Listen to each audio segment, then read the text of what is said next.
இனி வீட்லயே பானிபூரி செய்யலாம் எல்லாரும். ஆச்சி பானிபூரி கிட். அரசியல் களத்தில் மிகப்பெரிய பேசு பொருளாக மாறி இருக்கிறது பிரதமர் நரேந்திர மோடி RSS அலுவலகத்திற்கு சென்ற விவகாரம். பிரதமரா பதவியேற்ற பிறகு நேத்து தான் முதல் முறையா RSS தலைமை அலுவலகத்துக்கு போயிருக்காரு பிரதமர் நரேந்திர மோடி. இதுக்கு முன்னாடி வேற எந்த பிரதமருமே கூட RSS அலுவலகத்திற்கு போனது கிடையாது. இந்த நிலையில் அங்க இருக்கக்கூடிய RSS நிறுவனரோட நினைவிடத்திலேயும் அவர் மரியாதை செலுத்தினார். அந்த காட்சிகளை முதல்ல பார்த்துடலாம்.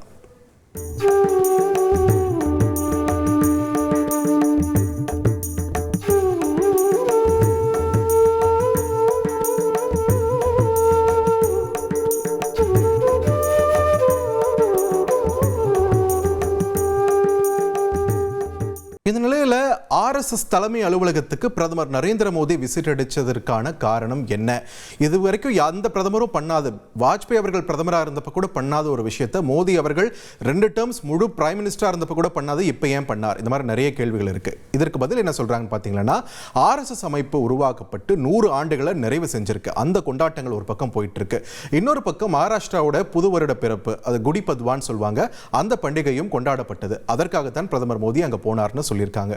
அது மட்டும் இல்லாம RSS தலைமை அலுவலகத்தில் இதுவரைக்கும் எந்த பிரதமருமே போகாத நிலையில தான் இந்த வரவு என்பது கூடுதல் முக்கியத்துவம் பெறுகிறது. அடுத்து இதுல என்ன ஒரு விஷயம்னு பார்த்தீங்கன்னா, RSS உடைய தற்போதைய தலைவராக இருக்கக்கூடிய மோகன் பகவத்தோட அன்பு பரிமாறி இருக்கார் பிரதமர் நரேந்திர மோடி. என்னன்னு பார்த்தீங்கன்னா, கடந்த வருடம் தேர்தல் நடந்தபோது இரு தரப்புக்கும் இடையே மோதல் இருக்கிறதா அப்படின்ற மாதிரியான விஷயங்கள்லாம் பகிரப்பட்டு வந்தது. இன்ஃபேக்ட் சொல்லணும்னா, அயோத்தி இருக்கக்கூடிய நாடாளுமன்ற தொகுதியில் பாஜக தோல்வி அடைஞ்சதுக்கு அங்கே RSS இறங்கி வேலை பார்க்கல அப்படின்ற ஒரு காரணமும் சொல்லப்பட்டது. ஸோ RSS களத்தில் பாஜகவுக்காக இறங்காததுனால தான் பாஜகவுடைய மொத்த எண்ணிக்கைன்றது 240 பிளஸ் அப்படின்ற ஒரு இடத்துக்கு குறைஞ்சிருச்சு அப்படின்னு காரணம் சொல்லப்பட்டது. இப்போ மறுபடியும் மோடி அவர்களும் அதே மாதிரி மோகன் பகவத் அவர்களும் இணைந்து பேசி சிரிச்சு அன்பு பரிமாறிட்டதால இந்த மோதல் வதந்திகளுக்கு முற்றுப்புள்ளி வைக்கும் விதமாக இந்த சந்திப்பை நாம பார்க்கணுமா அப்படின்ற ஒரு கேள்வியும் எழுந்திருக்கு. இந்த நிலையில தான் சிவசேனா உத்தவ் தாக்கரே அணியைச் சேர்ந்த சஞ்சய் ராவத் பிரஸை மீட் பண்றாரு. அந்த இடத்துல சர்ச்சை திரிகை அவர் பற்ற வைக்கிறார். என்ன சொல்றாருன்னா, பிரதமர் மோடி RSS தலைமை அலுவலகம் போனதுக்கு காரணம் அவர் ஓய்வு பெற இருக்கிறார். வர்ற செப்டம்பர் மாதம், இந்த 2025 செப்டம்பர் வந்துச்சுன்னா பிரதமருக்கு 75 வயது ஆகிறது. 75 வயது ஆயிட்டா பாஜக எந்த பொறுப்பும் தரமாட்டாங்க இல்லையா?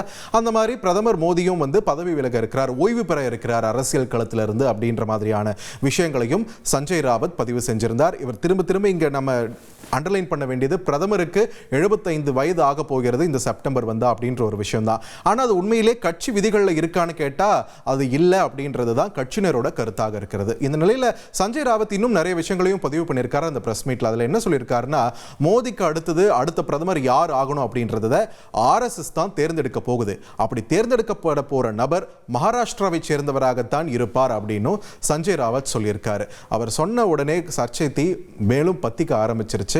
இது உண்மையா பொய்யான்னு கேள்வி எழுப்புற அளவுக்கு போயிடுச்சு பாஜக களத்தில். இதுக்கு பதிலும் வந்துருச்சு பாஜக தரப்புல இருந்து. ஒரு அதிரடியான பதில மகாராஷ்டிர முதலமைச்சர் தேவேந்திர ஃபட்னவிஸ் சொல்லியிருக்காரு. இவங்க யார் என்ன பேசினாலும் அவங்களுடைய ஆற்றாமை தான் வெளிப்படுத்திட்டு இருக்காங்க. இந்தியாவுக்கு இன்னும் பல ஆண்டுகள் மோடியே பிரதமராக தொடர்வார், அதில் மாற்று கருத்தே கிடையாது. அவருக்கான ஒரு மாற்ற தேடும் பணியும் எதுவும் கிடையாது அப்படின்றத தேவேந்திர ஃபட்னவிஸும் உறுதிப்படுத்தியிருக்கார்.